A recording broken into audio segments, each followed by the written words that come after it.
안녕하세요. 김연옥입니다. 오늘의 주제는 긍정적인 감정입니다. 그동안 용서라는 되게 어려운 주제를 했는데 오늘은 조금 쉬어가는 그런 느낌으로 긍정적인 감정에 대해서 이야기를 해보려고 해요. 긍정적인 감정들 전에 이제 기쁨에 대해서 이야기를 했잖아요.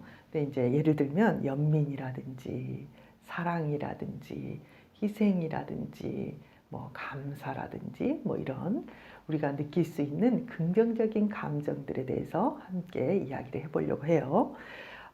이제 이 긍정적인 감정들이 인간의 이 삶이 이제 우리 인간들이 이 땅에 만들어져서 오늘날까지 살아오는데, 그러니까 이런 게 있겠죠. 적응에 아주 중요한 도움이 되는 부분들이 있을 것이고, 적응에 반대로 굉장히 해가 되는 것들이 있겠죠. 그러니까 예를 들면 지혜가 발달하면 할수록 적응에 이제 도움이 되겠죠.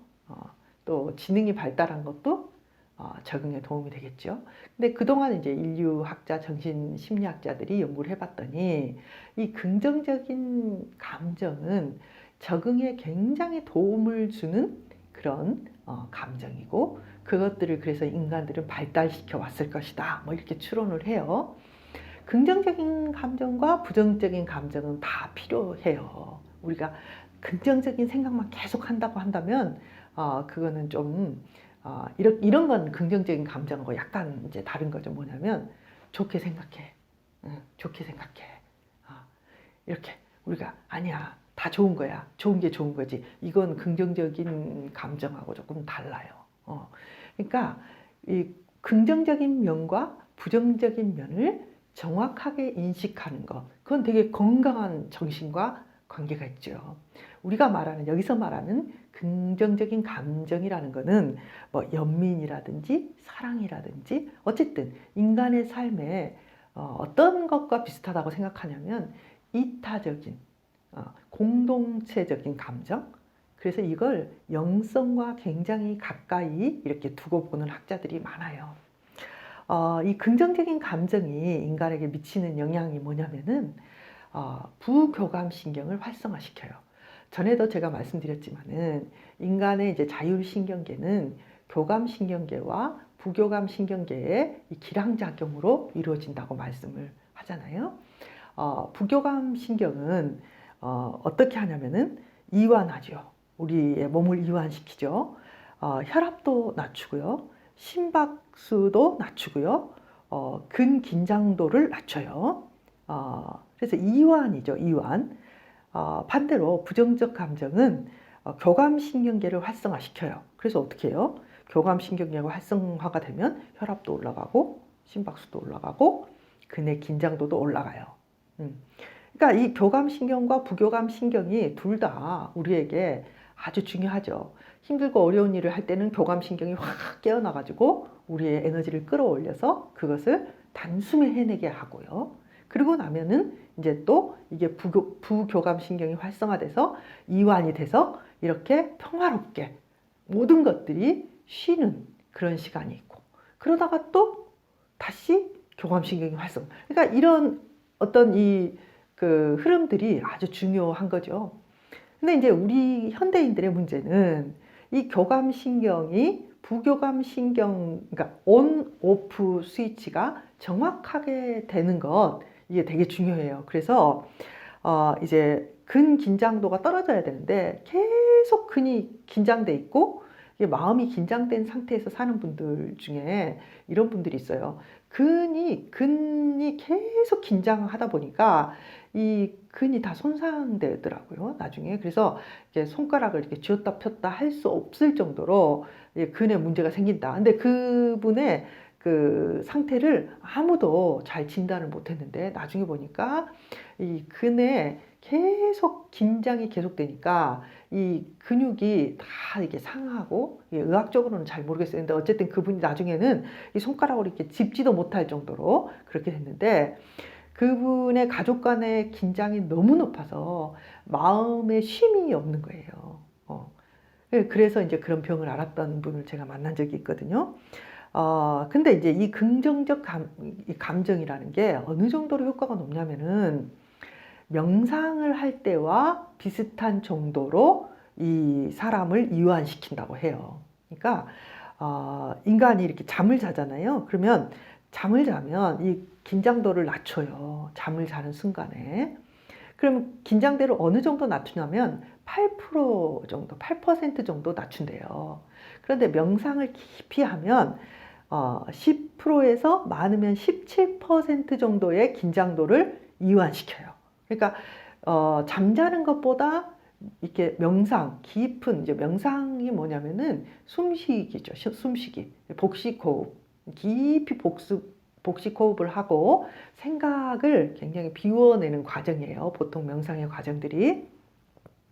그래서 그 정도로 이제 낮추면 굉장히 건강에도 도움이 되고요. 심리적인 건강에도 도움이 됩니다. 그런데 건강한 긍정적인 감정을 느끼는 것 자체가 명상의 단계와 비슷한 그런 이완의 단계로 들어간다고 해요. 그러면 예를 들면 이 긍정적 감정 중에 가장 이제 대표적인 감정이 뭐냐면 감사예요. 감사. 그러니까 감사가 무엇이냐? 이 두 가지가 필요하다고 해요. 감사에는 첫째, 내 삶에 좋은 일이 일어났구나. 이걸 느껴야죠. 이거 진짜 좋은 일이네. 기쁜 일이네. 잘 됐네. 이걸 느껴야 되는 거죠.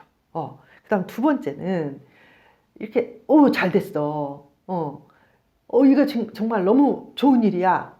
이걸 느끼고 감사를 하려면 이 좋은 일이 다 내 덕분이야. 이렇게 되면 감사가 안 되는 거예요. 왜? 내가 있으니까. 뭐 이렇게 되면. 이 자기애적인 사람들이 그런 걸 되게 많이 느끼거든요. 내가 똑똑해서, 내가 잘해서, 그러니까 내가 다 했잖아. 뭐 이렇게 느끼기 때문에 굉장히 자기애적인 사람들은 감사하기가 힘들어요. 그러니까 감사를 하려면 이 좋은 일에, 이 좋은 일에, 그 공로자가 100% 내가 아니라 누군가 타인이거나 신이거나 엄마이거나 친구이거나 혹은 우리의 공동체이거나 어쨌든 이런 것이 이 일에 어떤 혜택을 나에게 줬다. 이걸 느껴야만 감사가 되는 거예요. 이해되시죠? 첫째는 이 좋은 걸 느껴야 되고 두 번째는 그 좋은 것이 생긴 것이 내가 잘해서 다 내가 잘해서야 이런 마음을 가지면 감사 자체를 못하게 된다는 거예요. 아시겠죠? 그래서 이 두 가지를 이렇게 느끼는 것이 감사라고 합니다.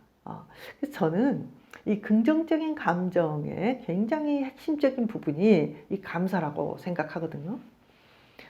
그래서 이제 감사를 하시라 이렇게 제가 많이 이렇게 권합니다. 그런데 이제 특이하게도 이 긍정적인 감정을 이렇게 발달이에요. 이것도 긍정적인 감정을 많이 느낄 수 있는 사람이 있고 부정적인 감정을 많이 느낄 수 있는 사람이 있어요. 그러면은 저는 당신은 왜 부정적인 감정을 많이 느껴요? 당신 잘못됐어요. 전 이렇게 말할 수는 없다고 생각해요. 왜냐하면은 어릴 때부터 이게 발달이 되는 거기 때문에 어릴 때 나도 감사하고 싶지 않겠어요. 근데 이제 어릴 때 이게 이제 부정적인 거, 우울한 거를 많이 생각하고 느낄 수 있는 환경에서 자란다면은 어떻게 되냐면은 이 전두엽, 이 우측 전두 부위가 발달된대요. 우울하고 부정적인 사람들은 우측 전두엽이 발달이 된대요.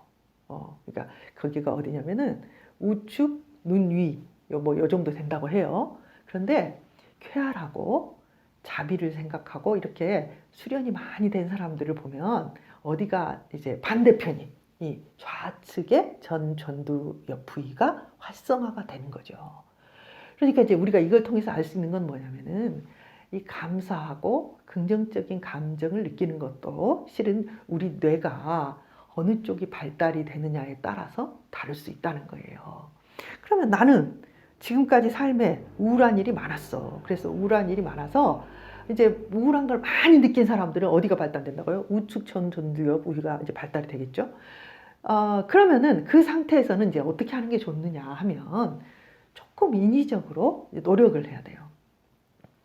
인위적으로 감사를 느낄 수 있도록 긍정적인 감정을 느낄 수 있도록 조금 훈련을 할 필요가 있죠. 그래서 제가 이제 제 만나는 분들에게 잘 권하는 게 뭐냐면은 감사 일기를 쓰라 이런 거를 제가 권해요.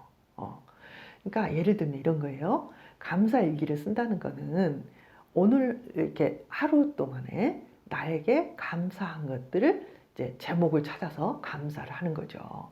뭘 감사해야 되냐 이거죠. 뭐 이런 걸 감사할 수 있겠죠. 예를 들면 뭐 누군가가 사람에게 내가 감사할 게 있다. 누구에게 감사한다. 이런 거 찾아낼 수 있겠죠. 하루 동안에. 또는 어떤 사건에 대해서 감사할 수 있겠죠. 그런데 이런 모든 것들이 가장 중요한 거는 뭐냐면요. 평범하고 사소한 것들을 찾아내야 되는 거예요.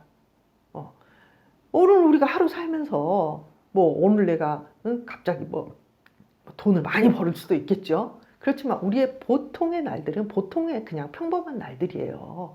그렇지만 이 평범한 날에 평범한 일상 중에 감사할 수 있는 게 뭔가를 생각하고 그것들을 가져와서 이제 감사를 붙이는 거예요.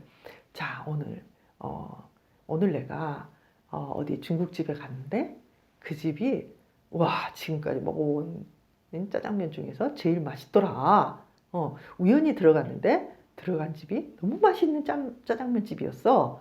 뭐 수터 짜장이 너무 맛있었어. 그러면은 오늘 내가 그렇게 맛있는 짜장면을 먹게 된 것을 감사합니다. 이렇게 쓰는 거예요. 또 뭐 내가 오늘 생각이 갑자기 길을 가다가 났는데 그 생각을 하니까 기분이 갑자기 좋아졌어. 예를 들면 생각이 풀리지 않을 때 우리는 되게 기분 나쁠 때 있거든요. 근데 어느 날 이렇게 걷다 보면 그 생각이 전환이 탁 이렇게 이루어지면요. 갑자기 뭔가 불이 환하게 켜지는 순간이 있어요. 그러면 그것도 감사하면 되는 거예요. 이래서 감사합니다. 이렇게 쓰는 거예요. 그래서 이 감사 일기를 쓰는 것을 이렇게 하는 거죠. 그러면 어떻게 되냐면은 이쪽 뇌가 아니라 이쪽 뇌를 자꾸 연습하는 거죠. 여러분 이제 그 손흥민 선수가 이제 되게 훌륭한 선수잖아요. 자랑스러운 우리나라의 축구 선수죠. 그런데 손흥민 선수의 특징이 뭐냐면요. 오른발과 왼발을 자유자재로 쓴다는 거예요. 그러니까 슈팅도 오른발 슈팅하고 왼발 슈팅이 거의 비슷하대요. 그러니까 오른발을 왼발처럼 왼발을 오른발처럼 아주 잘 쓴대요. 그러면 손흥민 선수가 왼손잡이인가? 아니래요. 근데 이제 손흥민 선수가 자기가 그 왼쪽을 활성화시키기 위해서 평소에 무슨 일을 하면 왼손을 쓴대요. 왼손을. 왼쪽을 먼저 쓴대요. 뭐 집을 때도 왼거를 짚고 뭘 먹을 때도 왼쪽으로 씹어 먹고 뭐 아무튼 그 제가 보니까 굉장히 왼쪽을 많이 쓰고 많이 훈련을 하고 먼저 하려고 노력을 해서 결국은 어떻게 됐냐면은 오른발과 왼발을 자유자재로 구사하기 때문에 슈팅을 할 때 그 방어를 하는 사람들이 그걸 더 이렇게 잘 못 알아내고 그래서 더 기회가 많아지는 거죠. 바로 그거예요. 우리가 연습을 하면 이쪽 뇌가 발달이 돼 있지만 자꾸 억지로 연습을 하면 되는 거죠. 그런 게 일종의 감사 연습이라고 할 수 있어요. 그래서 이 긍정적인 뇌를 만드는 게 저는 굉장히 중요하다고 보여요. 그래서 이제 일기를 쓰는 거죠. 일기를 쓰고 그 다음에 이제 그 일기 쓰는 거를 노트에 쓰면 좋겠지만은 뭐 안 되면은 핸드폰에라도 이렇게 메모장을 하나 만들고 계속 써가는 거예요. 그래서 이제 쓰시는 분들에게 제가 여쭤봐요. 어떠시냐? 이 감사 일기를 쓰시니까 어떤 느낌이 드느냐? 그렇게 말을 하면 그분들이 이렇게 말을 할 때가 많아요. 나는 참 불행한 사람인 줄 알았는데 실은 오늘 하루 동안 내가 이렇게 행복한 순간이 있었구나. 뭐 이런 것들을 느끼게 된대요. 굉장히 중요한 지점이죠. 여러분 이렇게 느끼는 거 되게 중요해요. 자, 여러분 오늘은 이 긍정적인 감정에 있어서 감사에 대해서 이야기를 해봤어요. 다음 시간에는 조금 더 다른 부분들을 함께 이야기를 해볼게요. 여러분 다음 시간에 또 만나요.